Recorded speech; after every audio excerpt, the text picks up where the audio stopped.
İnsanlar var ki, onların həyatı, fəaliyyəti elinə, xalqına, vətəninə xidmət təsir olunur. Müdriklər demişkən, xalq üçün, vətən üçün yaşanan ömür əsl insan ömrüdür.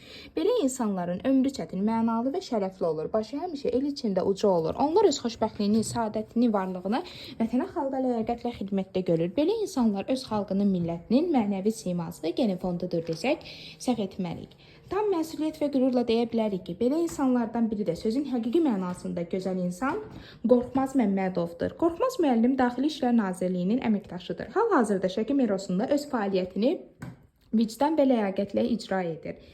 Qorxmaz Məmmədov öz işinin peşəkarı bir insandır. O hər zaman dosta, tanışa, maddi vəziyyəti yaxşı olmayan ailələrə, şəhid və qazi ailələrinə hər zaman maddi və mənəvi dəstək olmuşdur. Ulu öndər Heydər Əliyevin siyasi kursuna daim sadiqdir. Heç bir təmənna güdmədən tutduğu vəzifədən asılı olmayaraq, vəzifədə olub-olmamasından asılı olmayaraq, Prezident İlham Əliyevə, dövlətə, dövlətçiliyimizə sabit, stabil, sadiq adamdır. Heç bir qüvvə onu heç vaxt əqidəsindən döndərə bilməz. O böyük müəllimi və idealı olan Heydər Əliyev kimi layiqli insanlara dəyər verməkdən zövq alır.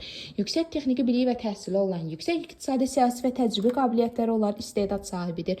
O həmçinin ani və düzgün qərar qəbul edən nadir insanlardandır. Prezident İlham Əliyevdən nümunə götürən Qorxmaz müəllimin böyüklüyü onun sadəliyində, insanlara insani münasibətindədir. İnsanlara maksimum diqqət və qayğı ilə yanaşır. Biz də bu çətin və şərəfli işini böyük ləyaqət və vicdan hissi ilə icra etdiyi üçün Qorxmaz müəllimə təşəkkür edir. Ona gələcək işlərində uğur və müvəffəqiyyətlər, həmçinin yeni nailiyyətlər arzu edirik. Hər daim var olasınız, əziz Qorxmaz müəllim.